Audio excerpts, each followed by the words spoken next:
성도님들 안녕하십니까? 정오의 기도 시간입니다. 오늘은 교과의 또 다른 기회라는 제목으로 말씀을 살펴보겠습니다.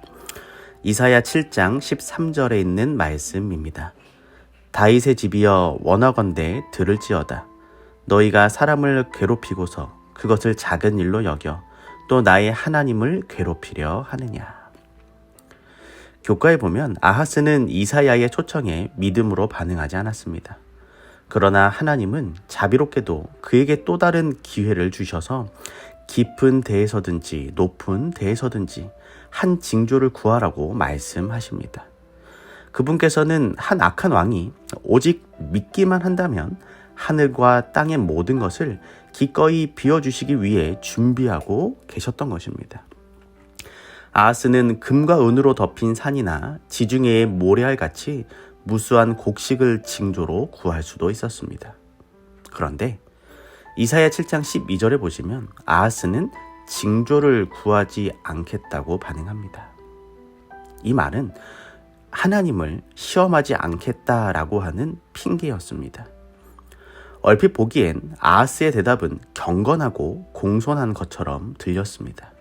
그러나 아하스는 믿음을 몰아내고 마음의 빗장을 굳게 걸어 잠그고 말았습니다. 하나님께로부터 멀어져 간 것입니다. 이어서 이사야 7장 13절에서 이사야는 무엇이라고 말할까요? 이사야가 이르되 다윗의 집이여 원하건대 들을지어다. 너희가 사람을 괴롭히고서 그것을 작은 일로 여겨 또 나의 하나님을 괴롭히려 하느냐. 이 일이 하나님을 괴롭게 하는 것이라고 말하고 있는 것입니다. 하나님을 시험하지 않는 것이 겉으로 보기에는 하나님을 괴롭히지 않는 것처럼 보이지만 사실은 하나님을 괴롭게 하는 것이다 라고 하는 것입니다. 사람은 어떻게 보면 자기 입장에서 자기 중심적으로 하나님을 공경할 때가 있습니다. 하나님의 뜻이 무엇인지 묻지 않고 자기 마음에 흡족한 방법으로 하나님을 공경하려고 하는 것입니다. 그것은 보기에 하나님을 공경하는 것 같아도 실은 자기를 공경하는 것이고 하나님 앞에 자기를 과시하는 방법인 것입니다. 때론 그것이 믿음이라는 이름으로 사람들 앞에 드러납니다. 사람들은 그들을 보고 믿음이 있고 겸손하며 헌신적이라고 칭찬을 합니다. 그런데 그들에게 마음에 들지 않는 결정을 교회가 하게 될 때 그들은 협력하지 않습니다. 그리고 아하스처럼 내가 하나님을 시험하지 않겠나이다 라는 식으로 변명하는 것입니다. 스스로 속이는 행위입니다. 자신을 정직하고 면밀하게 살펴서 이런 의식을 회개하고 진정으로 굴복해야 합니다.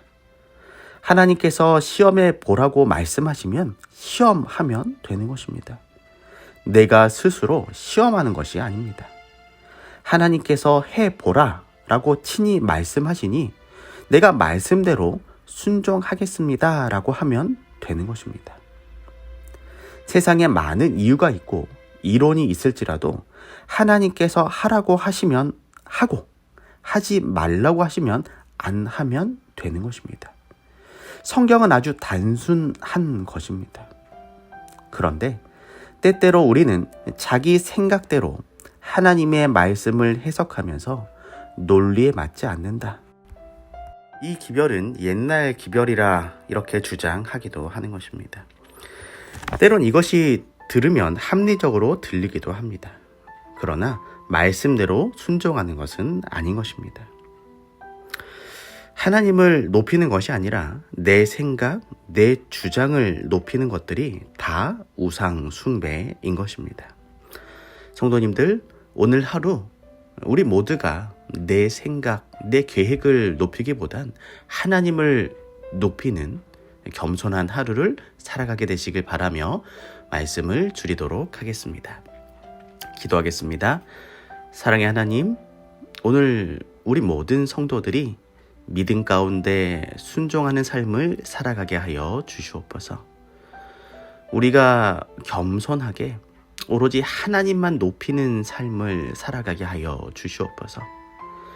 우리 교회에 많은 환우들이 있습니다.